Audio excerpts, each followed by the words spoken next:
Eu vou estar durante um período, um tempo com vocês, aproveitando esse espaço para que possamos discutir um pouco sobre a nossa cidade, sobre a nossa região, quais são os anseios da nossa região, Bragança Paulista, da onde veio a cidade, por onde está passando, aonde queremos chegar. Dentre os objetivos que nós temos que focar, tem dois aspectos. O primeiro seria a cidade como um todo, e em segundo ponto seria os anseios e tudo que podemos buscar e trazer para a nossa população, não só para Bragança, mas também para toda a nossa região.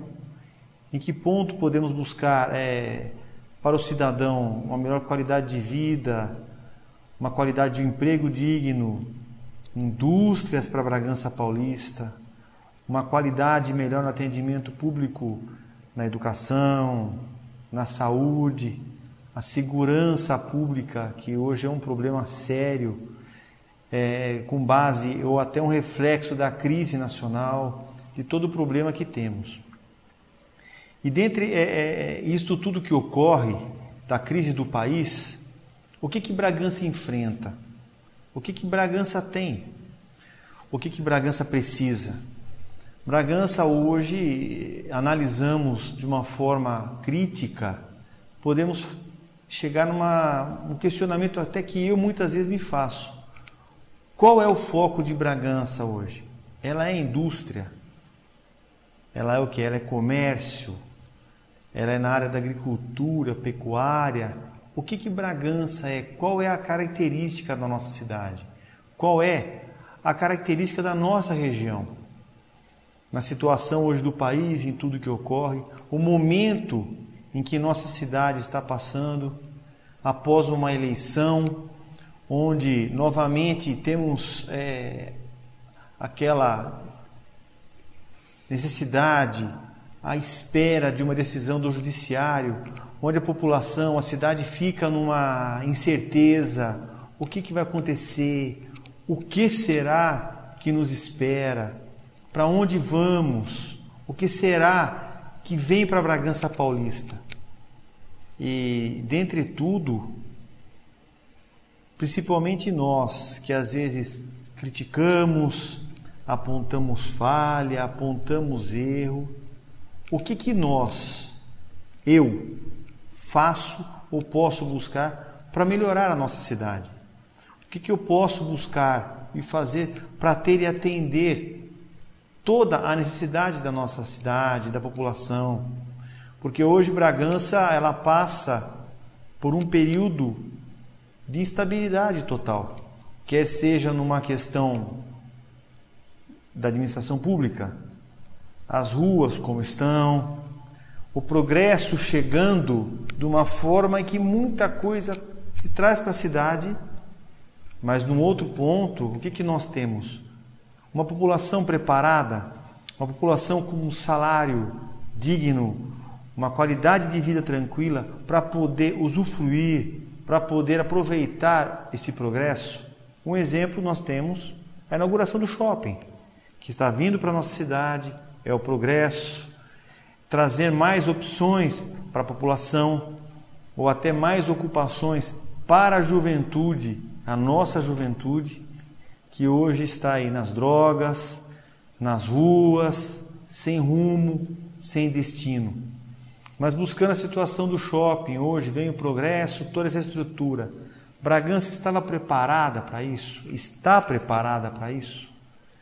Os nossos comerciantes, o pessoal tradicional de Bragança Paulista, da rua Apires Pimentel, da Rua do Mercado, da Rua do Comércio, da região do centro da cidade, Barão de Juqueri, o que esse impacto do shopping vai trazer para os comerciantes? O que ela está trazendo, o que o shopping está trazendo para a nossa cidade em relação ao comércio? Não deixar uma situação, não, eu sou contra shopping, não, o objetivo não é esse da discussão e o ponto que eu quero trazer.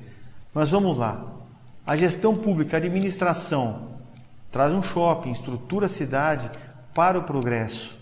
E para os que já estão, como que ficam?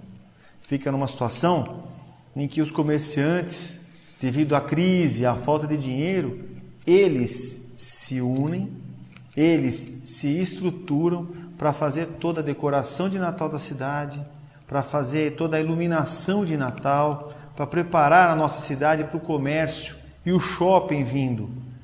Em contraponto, a crise, todo esse problema financeiro que está ocorrendo, desemprego, né? Então nós estamos passando por uma fase de um Natal que nós estamos vendo com festas de final de ano e tudo que pode ocorrer está por vir para Bragança Paulista nesse final de ano. Será que temos ou podemos garantir que vai ser uma coisa tranquila? Eu tenho certeza, por tudo que eu tenho visto, que essa insegurança toda, essa insatisfação de cada pessoa, da população, isso vai refletir, não deixando de lado o objetivo da festa de Natal, que é uma festa cristã, mas eu estou falando numa questão de uma ótica mais de preparar a população para isso. Então hoje, o que nós temos? Bragança Paulista, meu ponto de vista, minha análise, uma cidade que necessita ser totalmente reestruturada, reconstruída, recuperada. Independente do gestor público que venha ou esteja no comando do município, tanto do executivo quanto do legislativo, os vereadores, o que eu deixo para eles: se preocupem com Bragança, se preocupem com o nós, não com o eu. Vamos buscar indústria para qualificar, para dignificar a população, uma qualidade melhor de vida com segurança, a nossa malha viária, buraco, as ruas, as calçadas sem condições nenhuma de locomoção dos pedestres, mato, buraco, escuridão em alguns trechos. O que eu quero e busco aqui é que possamos, como bragantinos, para a nossa cidade, buscar uma qualidade onde a população e cada cidadão bragantino tenha o prazer, tenha a satisfação da sua cidade. Porque um povo, uma cidade com pessoas felizes, uma cidade alegre, é uma cidade limpa, é uma cidade conservada, é uma cidade preparada para tudo o que ela tem que ter. O que eu entendo e deixo claro para vocês, do ponto de vista que eu venho nesse espaço, dos assuntos que iremos trazer em voga e discutir para a nossa cidade, é buscar o principal, o bem comum, uma qualidade de vida para cada um de nós e principalmente eu, como cidadão bragantino, preocupado que sou com a cidade, deixar uma pergunta, não a quem é gestor público, e sim a você, que está aqui me ouvindo e me vendo. Que futuro vamos deixar para a nossa juventude?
Medo. Medo, eu tenho medo, todo mundo tem medo e é preciso ter medo, porque, em princípio, o medo é uma reação natural e necessária no ser humano. É por conta do medo que a criança se protege, por exemplo, de cair numa escada, de pôr a mão numa tomada. Ela tem medo do desconhecido, ela tem medo de alguma coisa que pode representar um perigo, ela se protege de um animal, tem medo do animal, mas o animal pode realmente morder, então o medo protege a criança de que ela possa estar sujeita a esse efeito, por exemplo, levar uma mordida no cachorro. Para nós adultos, o medo também é importante. Você, pelo medo de ficar sem gasolina na estrada, você já abastece. Pelo medo de ter um acidente, você cuida do carro, vê o pneu como está. Com medo de passar num lugar que você sabe que pode haver uma ocorrência, porque é um lugar que tem taxativamente perigos, é um lugar, enfim, que representa algum perigo, porque já houve assaltos, etc. Então você já não passa por aquele lugar, ou se passa bem acompanhado, passa com várias pessoas, enfim, você se protege. O medo, em princípio, o medo ele é necessário para a nossa vida. O medo é necessário para que nós possamos orientar a nossa vida e não cairmos em situações que possam ser desastrosas. Você vai fechar um negócio, você tem que ter medo para saber se aquele negócio não pode te causar um tremendo prejuízo. Este medo faz com que você investigue. Você vai comprar um carro, você tem que ter medo de poder estar sendo enganado pelo vendedor, porque isso ocorre. Então você vai se prevenir, vai pegar o carro, vai levar o carro para um mecânico, vai checar a documentação. Esse medo vai fazer com que você se prepare, se previna de qualquer ação que você vai fazer que possa redundar num prejuízo para você, para a sua vida. Então, o medo ele é um instrumento extremamente necessário para nós, seres humanos. Sejam crianças, adultos, idosos, né? Esses idosos com essa questão desses assaltos nos caixas eletrônicos, nos bancos, então os idosos têm de ter medo para se prevenir contra esse tipo de ação deletéria contra o idoso. E por aí vai. Bom, mas quando que o medo deixa de ter essa função protetora, essa função necessária para se tornar algo prejudicial à pessoa, algo que passe a fazer mal para a pessoa, causar um dano? Quando que passa de algo bom para algo ruim, o medo? Bom, passa quando, ao invés de ajudar, atrapalha. Então, você utiliza o medo para se prevenir ao sair da sua casa, para que não possam existir intercorrências prejudiciais a você. Ótimo. Mas se o medo passa a ser tanto que você nem sequer saia mais de casa de tanto medo, bom, aí o medo já não está sendo um instrumento de ajuda, mas está sendo algo prejudicial, porque está te impedindo até de sair de casa, de trabalhar ou de ter contato com pessoas, porque você passa a ter muito medo. Então, a questão é quantitativa, é a quantidade de medo e os efeitos que esse medo vai produzir, se é um efeito bom, benéfico, ou se é um efeito maléfico, ruim. Bom, dentro da psiquiatria, tem muitas doenças que envolvem a questão do medo. Eu selecionei quatro vivências e 4 doenças psiquiátricas que estão associadas ao medo, que são a síndrome do pânico, o transtorno do estresse pós-traumático, as fobias e as paranoias. São 4 síndromes psiquiátricas que estão diretamente ligadas ao medo. Mas, para começar, vamos fazer a primeira diferenciação entre o que é medo, o que é pânico e o que é ansiedade. Porque muitas vezes as pessoas utilizam um termo no lugar do outro como se fossem os 3 sinônimos, e não são sinônimos. Pânico, ansiedade e medo são 3 vivências psicológicas e emocionais diferentes, e eu vou explicar a diferença entre elas. O medo é essa reação que nós já acabamos de falar, né? É o sentimento de que alguma coisa possa representar um perigo para nós.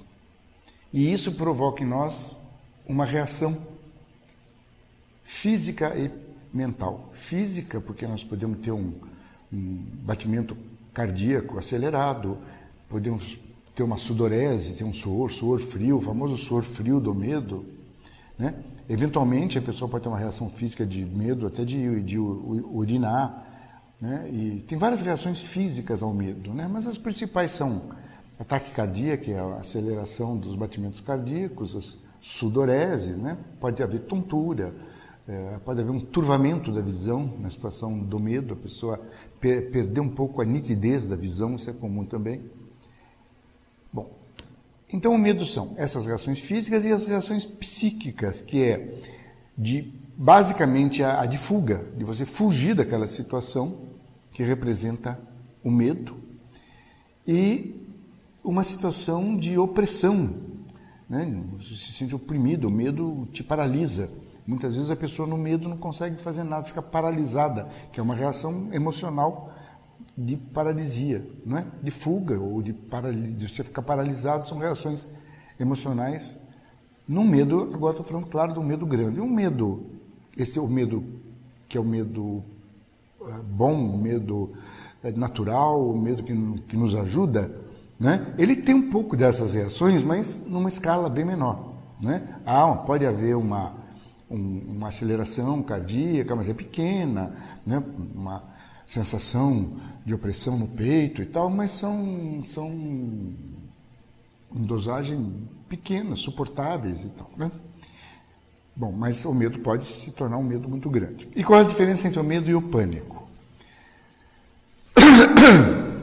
Basicamente, o medo, ele vem num contínuo. Você está, por exemplo, numa estrada erma, achando que a sua gasolina vai acabar, não tem posto e aqui é de noite, está tudo escuro, e você vai tendo um medo de que a gasolina acabe, mas vai dirigindo naquela tensão e tal, né? Passa ali 20 minutos e tal, ou até mais, né? Ou numa outra situação, você tem medo de ser demitido no seu emprego, então você passa a viver com um medo contínuo de que qualquer ação sua pode ocasionar essa demissão, então você fica cheio de cuidado, com aquele medo contínuo.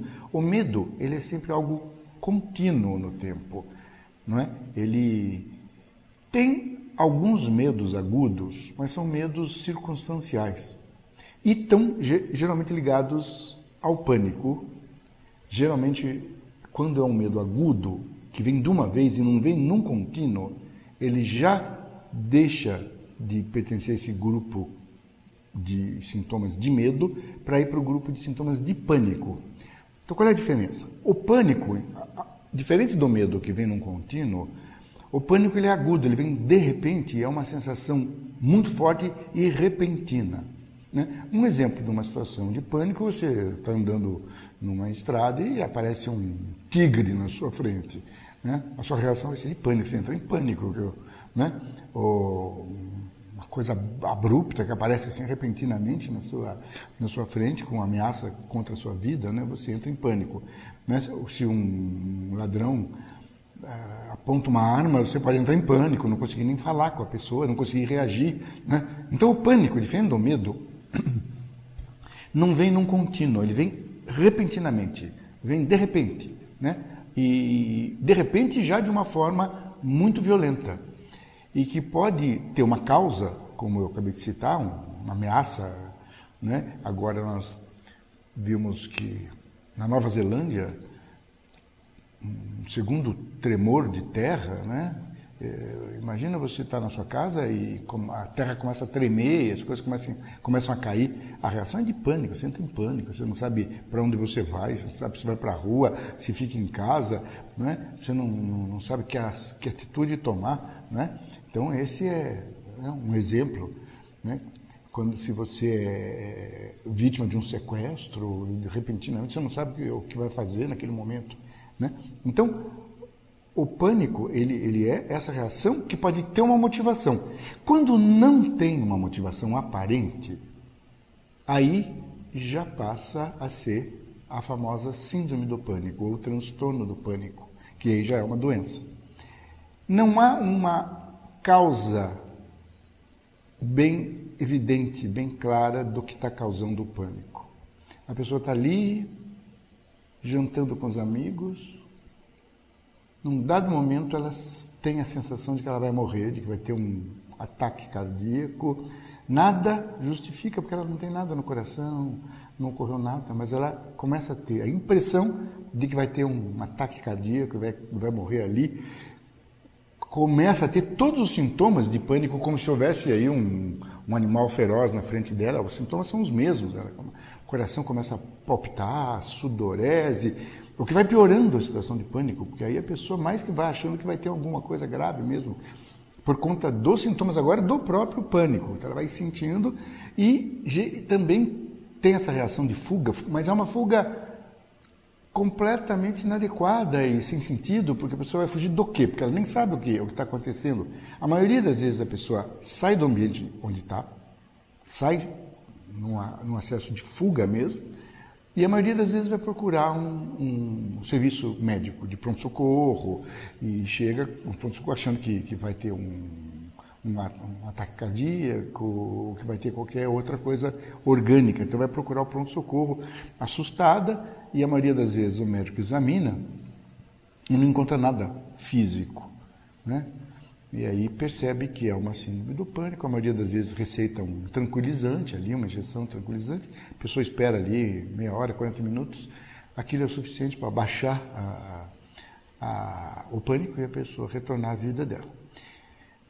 No pânico, principalmente no pânico, o efeito físico mais importante é uma forte descarga de adrenalina. No que você começa a ficar com medo, e esse medo agudo, que é o pânico, seja um pânico por uma ameaça real, seja o pânico por uma ameaça fantasiosa, que a sua mente cria, mas seja num caso ou no outro, no sintoma de pânico, quando se começa a sentir o pânico, a primeira coisa que ocorre é uma forte descarga de adrenalina na sua corrente sanguínea, né? As suas glândulas suprarrenais, que estão acima do rim, as suprarrenais secretam adrenalina, e a adrenalina vai para a corrente sanguínea e piora todo o estado, porque a adrenalina faz seu coração bater mais forte, faz com que sua respiração seja dificultada, dá uma série de outras reações físicas, seca a boca, são os efeitos colinérgicos, né? E aí, para quem já está achando que vai ter um ataque cardíaco, começa a ter esses sintomas, vai aumentar o medo, vai aumentar a sensação de que de fato está tendo algum ataque, algum tipo de crise. Aí é um ciclo vicioso, porque aí fica achando que vai ter mesmo mais adrenalina secreta. Mais secreta a adrenalina, mais o coração acelera, entra num estado de taquicardia, mais a respiração fica dificultosa, mais a boca seca, né? Então é um ciclo que muitas vezes só para mesmo com a pessoa se dirigindo a um pronto-socorro e tomando lá um calmante, senão ela não consegue suportar essa crise, que é uma crise muito grave, muito violenta, muito forte, é uma crise que transmite para a pessoa sensações extremamente desagradáveis e assustadoras, por isso que ela sai correndo. É uma coisa assustadora, a pessoa tem a sensação de que vai morrer naquele momento. E a ansiedade?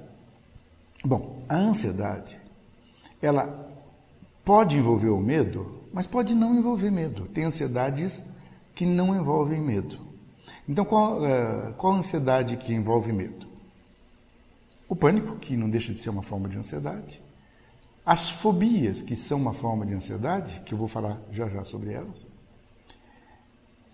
E outras ansiedades que não envolvem medo, como, por exemplo, a ansiedade em que a pessoa vai comer muito porque está ansiosa, e aí começa a ter sobrepeso, porque na ansiedade ela come muito. Ou a ansiedade que faz a pessoa ter um TOC, que é um transtorno obsessivo compulsivo, ficar arrumando tudo, organizando tudo, ou tendo rituais que só pode pisar em determinados pontos da calçada, só pode entrar com o pé direito num quarto, numa sala, e entra uma série de rituais que não envolvem medo, mas envolvem ansiedade, né? Tem a ansiedade... Na verdade, a gente fala em 3 tipos de ansiedade. A ansiedade generalizada é a pessoa que fica continuamente ansiosa, ansiosa como se ela tivesse uma obrigação que ela tem que fazer rapidinho. Quando você fica ansioso porque você tem um horário, porque o avião vai sair, e você está ali num táxi, está preso no trânsito, então você começa a ficar ansioso porque o avião foi embora, você vai perder o avião. Esta ansiedade que ocorre eventualmente na nossa vida, no indivíduo que tem ansiedade generalizada, ele fica com essa ansiedade o tempo todo, ele fica o tempo todo ansioso, né? Sem necessariamente ter uma causa, por isso que chama ansiedade generalizada. Aí tem a ansiedade aguda, que é o pânico, e tem as ansiedades fóbicas, que tem uma causa, a pessoa fica ansiosa em determinadas causas, como por exemplo, estar num lugar fechado, que é a claustrofobia. E aí tem, como eu falei, a ansiedade que faz com que a pessoa não consiga dormir, acabe tendo uma insônia. Com ela, a ansiedade faz com que ela coma demais, que dá um sobrepeso, ou que fume demais, ou que beba demais, né? Então, a ansiedade ela não tem que envolver necessariamente o medo. Pode envolver o medo quando é a ansiedade do pânico, a ansiedade fóbica. Mas já na ansiedade generalizada, nessa ansiedade ligadas à alimentação, na ansiedade que produz insônia, entre outras, o medo não está ligado a essa ansiedade. Bom, já dei uma pincelada sobre a síndrome do pânico, né? Já falei um pouco sobre ela. Então, a síndrome do pânico é aquela doença psíquica em que o indivíduo, sem uma explicação, ele começa a sentir que há uma ameaça muito grave. Geralmente é uma ameaça à saúde física, achar que vai ter um ataque, mas pode ser uma ameaça à saúde mental, achar que vai enlouquecer. Isso também faz parte da síndrome do pânico. O indivíduo está numa reunião e começa a achar que vai enlouquecer naquele momento, vai ficar louco, vai falar bobagem, vai perder a consciência das coisas, né? Então, aparece abruptamente, aparece de repente, não vem devagarzinho, aparece de repente, também dura um certo tempo e desaparece, né? Pode voltar, né? Esse é a síndrome do pânico. As fobias, elas lembram um pouco o pânico, porque o medo é parecido. Mas a grande diferença é que nas fobias, o indivíduo ele tem um medo específico de alguma coisa. Como, por exemplo, claustrofobia, o indivíduo tem medo do lugar fechado. Agorafobia, o indivíduo tem medo de lugar aberto. Zoofobia, tem medo de animais. E tem outras fobias, né? São várias fobias, tem hidrofobia, a pessoa tem medo de água, né? Seja água do mar ou água de um rio, não consegue se aproximar de água, né? Há inúmeras outras fobias. Mas para ser fobia é fundamental que haja uma causa, que haja algo específico ligado àquele medo, diferente do pânico, que não tem nada específico. Mas a fobia tem... A pessoa, geralmente, ela é claustrofóbica, ela tem medo do lugar fechado, né? Na atualidade, um medo que faz parte mesmo da contemporaneidade dos nossos dias é o transtorno do estresse pós-traumático. Atualmente, a chance de nós vivermos traumas é muito grande. A gente pode receber uma bala perdida, a gente pode sofrer um sequestro relâmpago, a gente pode ser assaltado em casa, no carro, né? A gente pode de repente, estar passando por um local e e sofrer um tipo de dano qualquer, né? Pode, de repente, um grupo fazendo uma manifestação pode depredar seu carro, né? E nós passamos hoje, na contemporaneidade, com a possibilidade de termos traumas, muito mais do que há 30 anos atrás ou há 40 anos atrás, mas muito mais, né? Sejam esses traumas ligados a grupos religiosos, como o nosso dia a dia, e no caso do Brasil, a questão da criminalidade solta, né, os bandidos na rua e o nosso contingente penitenciário não dá conta de acolher essa quantidade de pessoas, de bandidos, e que acabam afetando e estão aí, né? Então, o que é o transtorno do estresse pós-traumático? Fora outra importante também, que é a questão da Lei Maria da Penha, que é o ataque à mulher, o ataque na relação afetiva, né? Vira e mexe, nós estamos vendo violências, até chegando a assassinatos domésticos. Quando a pessoa passa por uma violência desse tipo, ela passa a ter medo de tudo que lembre aquela situação que ela passou. E isto chama estresse pós-traumático. Vem lembranças, ou quando ela passa por um lugar parecido, algo que lembre aquilo que ela viveu, ela já começa a ter os mesmos sintomas, ou às vezes nem precisa de nada, vem as lembranças como se fossem flashbacks e ela começa a ficar assustada, como se estivesse acontecendo na hora, e ela passa a ter um medo contínuo. Esse é o transtorno do estresse pós-traumático, muito comum nos nossos tempos. E, por final, seriam as paranoias. Mas como as paranoias, elas abrangem, é um esquema muito amplo, abrangem as esquizofrenias e abrangem outras paranoias de vários tipos, deixaria a paranoia para um dia nós fazemos um estudo, uma fala aqui especificamente sobre a paranoia.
Quero falar com vocês hoje a respeito de um tema que está ficando muito importante, que está relacionado a uma coisa que nós nunca nos demos tanta conta como nos damos hoje, que é em relação à nossa iluminação, as luzes que temos contato, as nossas luzes de computador, os smartphones, os tablets, em relação a todo tipo de iluminação, essas luzes que eu estou aqui no estúdio, enfim, os faróis de xenon, farol de LED, lâmpadas de LED, e isso tem sido um tema muito discutido na oftalmologia hoje. Por que a gente discute tanto isso? E para falar disso, a gente tem que entender um pouquinho também, antes de falar sobre luz azul, sobre coisas, a gente tem que conversar um pouquinho a respeito do envelhecimento da população. Qual seria a relação disso? Envelhecimento da população, idade e relação exposição à luz azul. Muito óbvio. A questão é a seguinte, quando você tem uma exposição excessiva durante toda a sua vida em relação às chamadas luzes de alta energia, porque até então nós só discutimos a respeito das luzes de UV, a chamada UV, ultravioleta. Porque UV causa câncer, UV dá problema na pele, UV causa problema de catarata.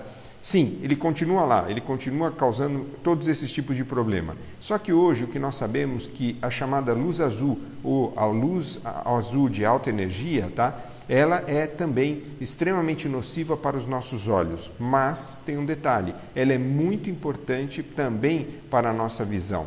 Então ela tem os dois pontos, o ponto e o contraponto, ela é positiva, nós precisamos dela e ao mesmo tempo ela também é muito nociva. Na realidade, essa emissão de luz de alta energia, ela existe no Sol, existe nas luzes naturais, que é o Sol, mas existe também nas luzes artificiais, e aí que entra o problema. E por que eu estava relacionando esse assunto com a idade? Por quê? Na realidade, o que acontece hoje com a nossa população mundial? Isso não é uma coisa que acontece só no Brasil. Na realidade, o Brasil hoje vem vivendo o envelhecimento populacional que os países desenvolvidos já viveram.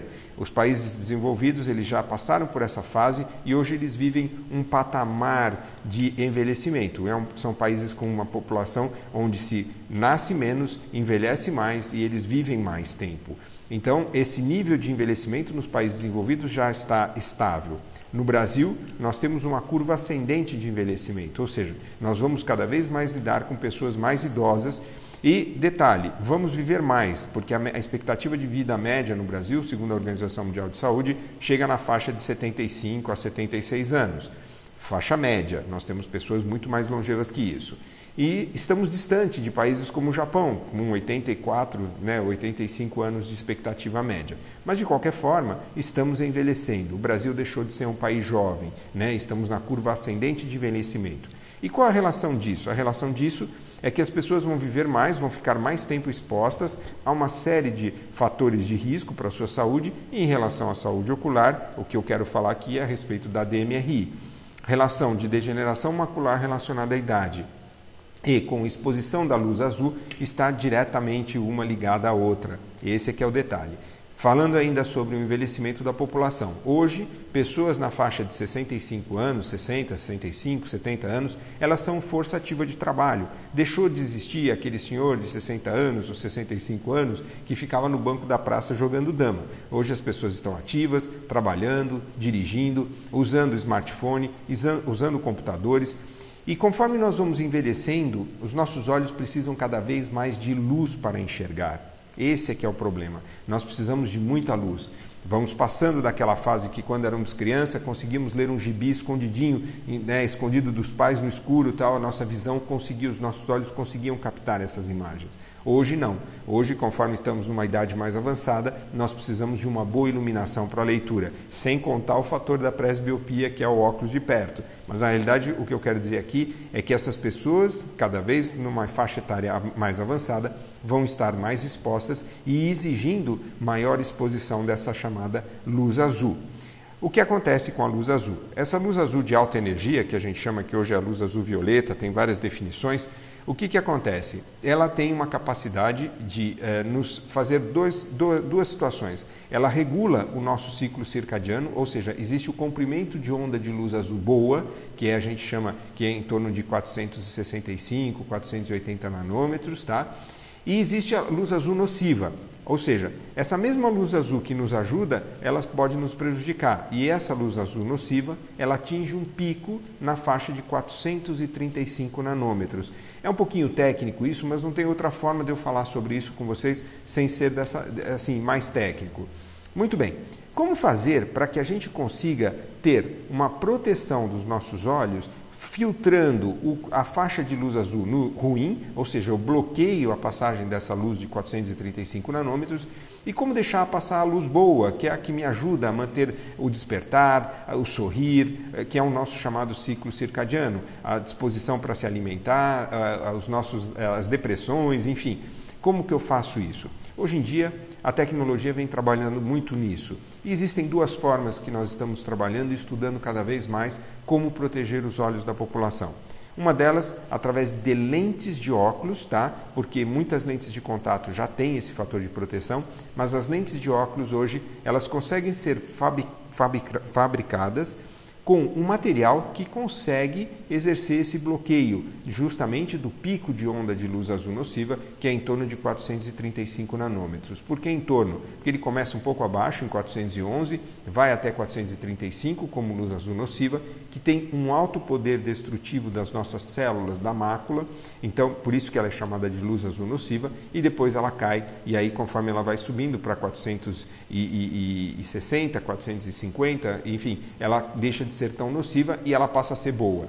Então hoje, com essa tecnologia, é uma forma que nós encontramos de proteger os olhos. Uma outra forma que nós fazemos, inclusive de forma sinérgica, as duas coisas têm que acontecer juntas, é através da suplementação com luteína e zeaxantina, mas isso nós falaremos em outra abordagem. O que eu quero mostrar para vocês é um modelo experimental que eu achei muito interessante, depois, após estudar bem como funciona esse modelo. Na realidade, ele teoricamente é até muito simples. Usamos uma ponteira de laser, só que um laser que emite justamente o comprimento de onda de luz azul-violeta nociva para a nossa visão.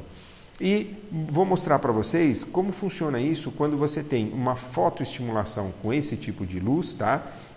Que vai chegar nos seus olhos. Na realidade, eu vou usar, ao invés dos olhos, eu vou usar como modelo uma lente que seria o anteparo, seria aqui, na realidade relacionado como se fossem os nossos olhos. Então, imaginem aqui que nós temos uma lente, tá? E eu vou fotoestimular essa lente. Veja o efeito dessa luz quando eu fotoestimulo. Conseguem perceber? Veja como ele faz na lente, como ele deixa uma marca nessa lente. Isso é uma fotoestimulação numa lente. Muito bem, imagine isso nos nossos olhos, imagine isso na nossa retina. E agora eu vou mostrar para vocês uma lente que tem a capacidade de bloqueio. Muito bem, como que funciona isso? Essa lente é totalmente transparente, é uma lente de óculos normal, como todas, tá? Veja o feixe de luz azul, eu vou projetar, tá? Aqui, olha, projetando. Tá? Aqui. E agora veja o que acontece quando eu entro com a luz na frente, com a lente com bloqueador. Novamente, olha, bloqueando e passando, olha. Veja se vocês conseguem perceber isso, ok? Olha, eu continuo disparando o efeito do laser, tá? E vou novamente apresentar, olha, veja. Muito bem. Essa tecnologia, o que acontece? Esses tipos de lente, eu acredito que no futuro vai deixar de ser uma solicitação do oftalmologista na sua prescrição de óculos. Hoje o que eu já tento fazer isso na minha prática diária, conversar com os pacientes e na entrevista que eu tenho com esses clientes, eu pergunto qual a sua média de uso diário de computador, de tablet, celular. Parece meio absurdo, mas a maioria das pessoas ultrapassa com certeza 4 a 5 horas por dia, mesmo não sendo profissionais da área de computação, mesmo não sendo profissionais que trabalham diretamente com isso. O que nós temos que fazer então? Proteger. Então eu tenho sugerido que ele faça os seus óculos com esse sistema de bloqueio, porque é diferente daquelas lentes que nós conhecíamos antigamente como as chamadas antirreflexo. É muito comum, os senhores vão à ótica comprar os seus óculos, chegam lá, a pessoa da ótica pergunta, vamos colocar um tratamento antirreflexo, muito bom, melhora realmente a imagem? Sim, o tratamento antirreflexo ele melhora mesmo a transparência das imagens, ele tem uma melhor qualidade em termos de transparência, mas ele não tem o efeito de bloqueio, ele não consegue barrar essa passagem de luz azul nociva.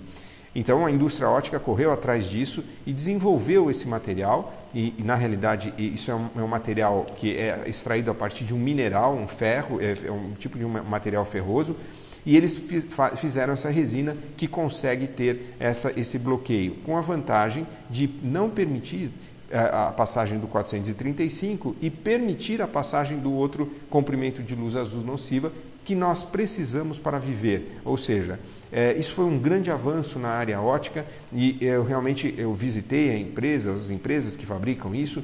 É muito interessante e o tamanho do estudo, o embasamento científico que tem por trás disso.